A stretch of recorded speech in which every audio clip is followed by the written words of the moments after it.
fact, Professor. Yeah, we have 20 minute times for your presentation and Yes. 10 minutes if anyone. I will do it. I will complete it. 85 years before, this place had Sir C.P. Ramasamy Iyer as the Vice Chancellor. At that time, he has invited one speaker from Tamil Nadu, from my place, to address the gathering here. His name was Pasumban Muthuramalingam. At that time, it was resented, not objected, it was resented that a person who has not gone to any university, who has studied up to 11th standard, is being invited to address the August gathering in BHU. But Vice Chancellor assured that you just hear him and then you form your opinion. Don't underestimate a person because he has not gone to an university. That way, Pasumban Muthuramalingam, who was a close associate of Netaji, he was his deputy. Pasumban Muthuramalingam has never swayed from person to person, party to party. Netaji was his only leader from the beginning until his end. He was the member of the Constituent Assembly also. So Pasumban Muthuramalingam, a non-graduate, addressed this university 85 years before. And after hearing them, Vice Chancellor, by way of summing up, he said, last 200 years, Englishmen ruled us. Last 2 hours, Pasumban Muthuramalingam ruled English. That's what they think. In fact, as Professor has given very good opinion about South people, we are in the southernmost part of India. I was listening to our friend, Dr. Vadingala Panaloga. He is my great friend. We have become great friends nowadays, in the last 2 days. He was narrating about the good governance. You know, in Sri Lanka, there are about 40,000 monks, all dedicated monks like him, highly educated, knowledgeable in Pali as well as Sanskrit language. But had his politicians heard their advice, Sri Lanka would have been a better place now. Now you know that Sri Lanka is facing so much of problem, political problem, economical instability and all that. But when I was listening to Swamiji, I could see there are so many similarities between Buddhist philosophy as well as Manusmriti, our philosophy. And we have followed all those things, and that is why we are in a better place now. And probably in Sri Lanka, at least now, it is not too late. Their rulers have to listen to them. In fact, there is a other connection between Tiruvalluvar. I think I would like to show the photo of Tiruvalluvar, first photo. Tiruvalluvar, you might have heard of his name. He has written just only one book, 1330 couplets. That is the only contribution. That too, it's all right. It is the only book. He was born in the year 29 BC. But what you have written is wrong. What is it? Just see. Next. What you have written is wrong. 29 AD. Yes, it should have been BC. Only Tamil people are finding fault with me. They are too smart. They know where I will fail. So, he was born in 29 BC. He was born in Mylapore in a weaver family, like Varanasi. Varanasi is noted for its this cloth and all that. Kabir Das is already from this place, and this thing, our Tiruvalluvar is also born from weaver family. His wife, his name is Vasugi. He is reported to be highly devoted to him. Highly devoted means at this point of time we have to explain how much devoted she was. One time she was drawing water from the well. At that time there is no taps and all that. Water tap we don't have. We have to pull water from the well through a pulley. She was drawing water.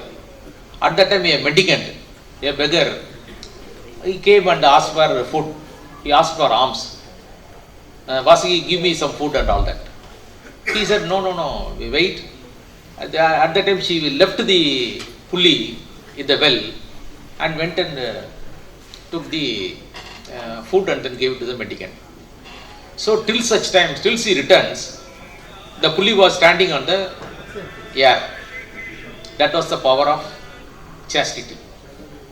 On another occasion, when she was late for giving alms to a mendicant, that mendicant became very angry. He was asking for bhiksha. So she came late. He became very angry and then started staring at her.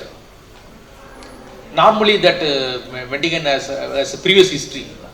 What he will do, if he looks at a person, stare at a person continuously, then he will burn. That is his previous history. So he started practicing that thing along with, on this lady, on Vasugi. He started staring at him and nothing happened. But Vasugi said, do you think that I am a person to be burnt? I can't be burnt because I adore my husband, I respect my husband, so nothing will happen to me. So these kind of things may sound very conservative, but people, women used to be like that. So, and another these 1330 couplets he had made, and he has incorporated all the religious ideas, Jainism, Buddhism, Hinduism, Christianity, even Christianity also. All those things are found, and that is why people claim Tirukural to be their own language. All people claim that the Tirukural is their own language. And Tamil Nadu, yesterday Professor Dr. Sir Ravi sir has spoken about the Tamil legal system, and he talked about one incident about Manu. Manu is, Manuskriti is known throughout Tamil Nadu, even those days. One of the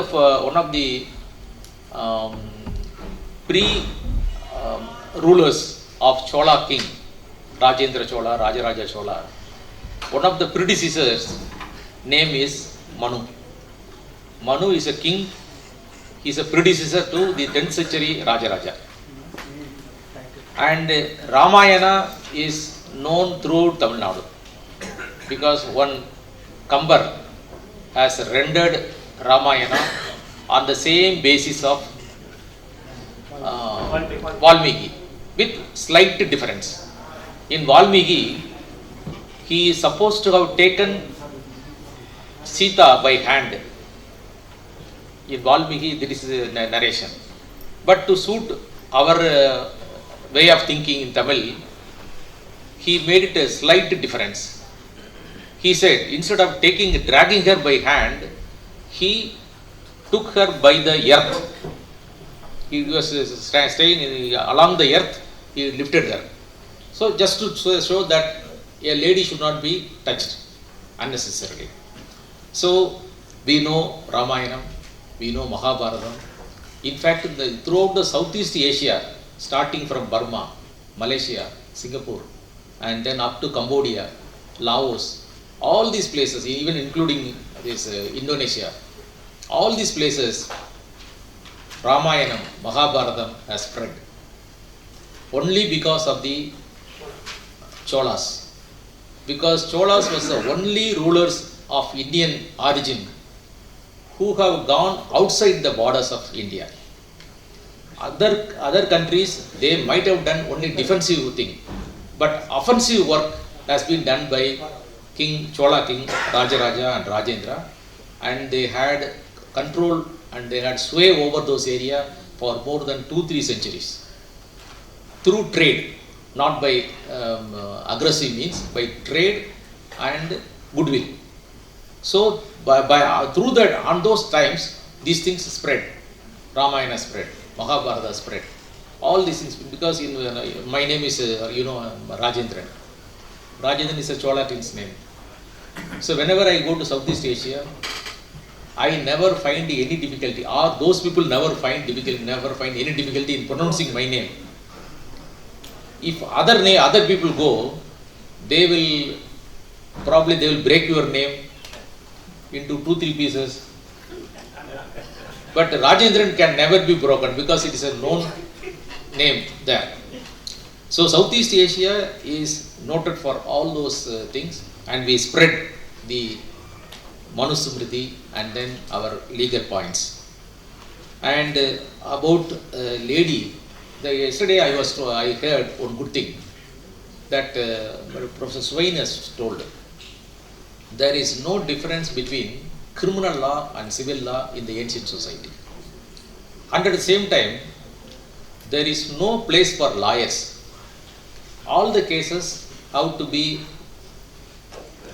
reported or contested by the party himself. That was the system.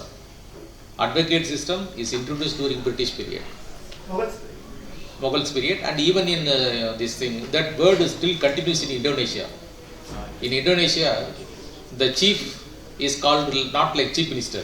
The chief is there, but every chief minister of a state will have a vakil behind him. The prime minister of Indonesia will have a vakil behind him. Vakil means more or less a deputy prime minister. Deputy chief minister is called vakil in Indonesia. So that kind of arrangement is not available in India in the ancient times. Even Kannaki, a lady in the year 187 AD, 2nd century, 187 AD, she is an ordinary lady. She contested before King Pandya about the wrong committed by him to her husband. Her husband was illegally punished, he was killed, and this lady went and contested before the king.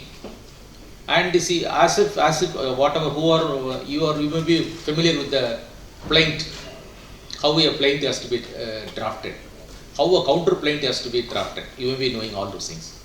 The same way she represents in Silappadigaram. It starts like this: Tera Manna. That is means, now in courts we call people honorable judge, we say, your lordship, we say. There the lady says, useless king. Tera Manna. Just one word, useless king. And he asks, who are you? And she says, this is my father's name, my father-in-law's name. They were just such people. They lived there, and I had a husband, and this husband, my husband, came to Madurai, and he was wrongly killed by your people, by your Javans. And now my name is Kannaki. I have come to ask for justice. So all these things in 10 lines, as if a neat draft how a plaint has to be developed. This 2nd century epic depicts. So that kind of thing is there. And then there was one Porkai Pandian. This Porkai Pandian lived in 1st century BC. What he did was, every day he will go around during night time. Normally you know that politicians are also going night rounds nowadays, but for different purpose. But to dispense justice, just to see how things move, our earlier kings, they should go for night rounds, Nagarvalam they call it. And when on one such occasion, he was overhearing a conversation in a house. That husband was telling his wife, I am going on a business tour or to North India. He says North India, Vadadesam. I go to North India. It may take time, so be safe.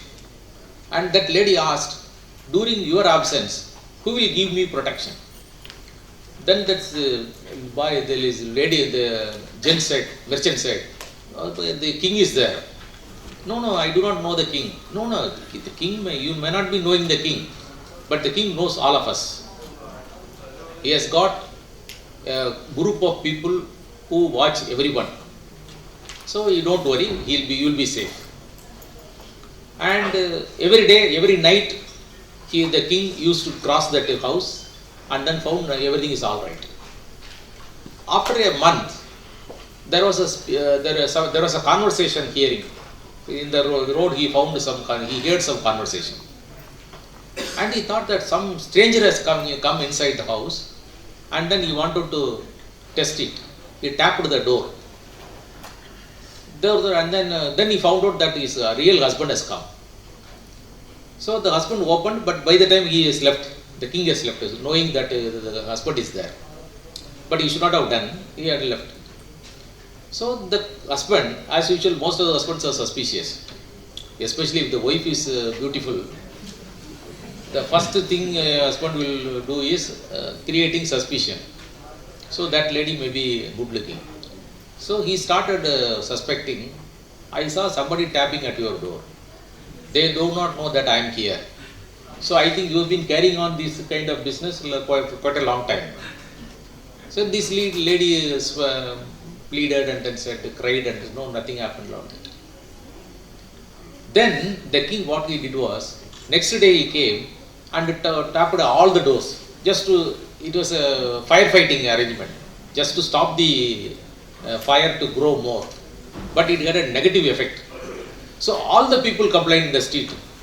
Some new fire started coming and tapping at every door. So something is wrong. Then the king himself has cut his hand. His hand name is Porkai Pandian. He has removed his hand, amputated his hand, and at that time it seems the surgery department was also very good. They put a hand made of gold in his hand, in his amputated hand. So the king used to give punishment to themselves. As in the case of Kannagi, when Kannagi reported that something has happened to the husband, the king killed himself. In this case also, Porkai Pandian, he removed his hand and put golden hand. So kings used to be the saviors of law, because they know that law is above them. They are not above law. And so this Tiruvalluvar is about 2000 years old, but he is secular. In no place he has used the word Tamil or Tamilian. He has not used the word. He is very, very secular, and many of his couplets are placed in the courts of law. In the courts of law, he has told how a judge has to behave. In fact, you will be very surprised to know that he prescribed the same qualification for the minister as well as the ambassador. Ambassador and minister should have same qualification. They should speak less, both of them. If a minister speaks too much, then the Prime Minister or Chief Minister will kick him out. In the same way, if the ambassador speaks too much in a country of his accreditation, then the country will write, remove this fellow, he talks too much. He should be educated, he should talk less, and at the same time, he should do his work. In fact, there is a wrong conception that the European Christian community has given us law, municipal law as well as international law. It is a fallacy. Even their own legal pundits has contested that it is not the gift of European Christian community to India. In fact, our Indian Penal Code, Indian Evidence Act, all those things might have come in the 19th century. But even prior to that, a more saner system, a more sense with a law with common sense prevailed in our country. In fact, you will be surprised to know that there is a concept like benefit of doubt. A benefit of doubt, anybody can get rid of, because it should be proved beyond doubt. If there is a benefit of doubt, then he will be set free. But in the ancient Tamil system, there is no such thing as benefit of doubt.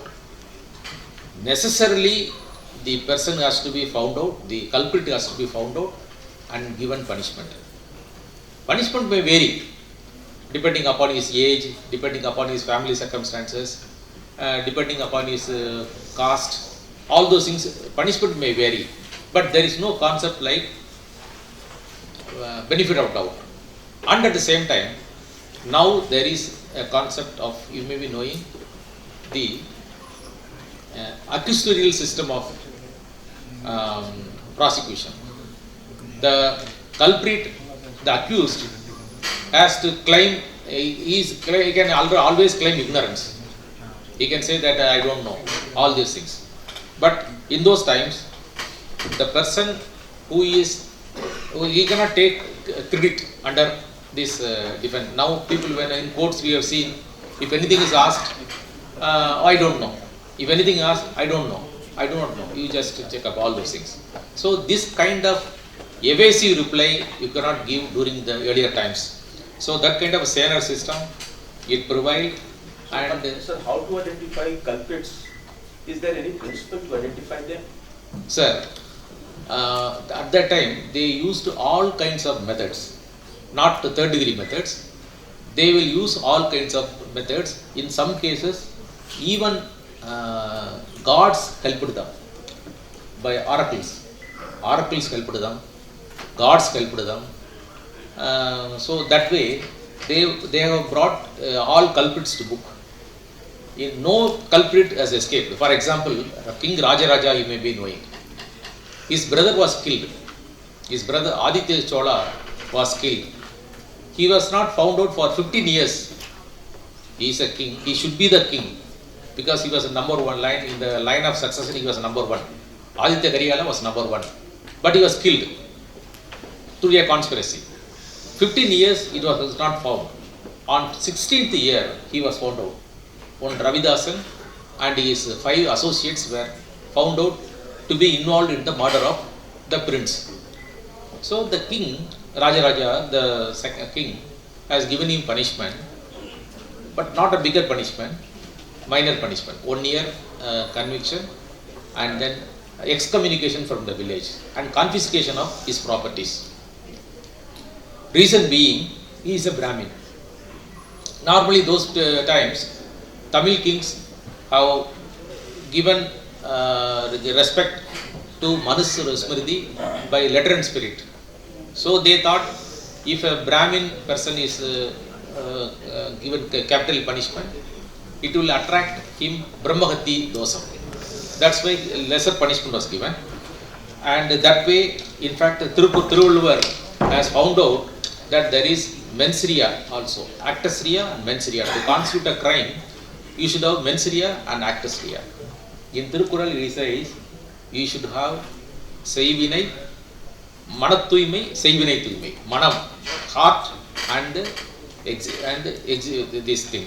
Both things has to go together. In fact, I would like to compare our foreign lawgivers to Tamils or Indians, to be very precise. Plato says, law is supreme, supremacy of law. In our place also, we have found out that we have maintained that law is supreme. Aristotle says democracy is important. We have followed that. Solomon says mens rea and actus rea. We had. So we had all those things, and in spite of that, we have never been recognized as a proper person with a legal background. For example, in the American Parliament, there are 23 pictures of the world legal luminaries. They have Aristotle, they have Kent, they have Bentham, They got Hugo Grotius, father of international law. But none from India. None from Tamil Nadu, none from India. Because in fact we are more advanced than many of the legal lawgivers. In fact, Hugo Grotius, who was called as the father of international law, he has divided countries into two categories: Christian countries, non-Christian countries, civilized countries, non-civilized countries. But our people, especially Tiruvalluvar, has no such distinction. He treated every country equally, every people equally. So in all fairness, our people should be called fathers of national law, international law and municipal law. Recently I had been to Jakarta. In the Jakarta, Sukarto, the then president, was reported to be very close to India. He was one of the pillars of non-aligned movement. In the year 1954 also we had a big non-alignment conference. Sukarno is there. So that in that airport, they have got all the old leaders' photos. Predominantly Pakistan, Muhammad Ali Jinnah's photo they have. But even though we are very close, we are reported to be very close to them, we helped them a lot. No Indian leaders' photo is there in Jakarta. So whatever we do, it is not being reciprocated properly. We have been very nice, we have been very generous, but it is not being taken correctly. That's what I felt. But I am happy that Sri Lanka, Singapore has Sage Tiruvalluvar's statue. Thank you very much.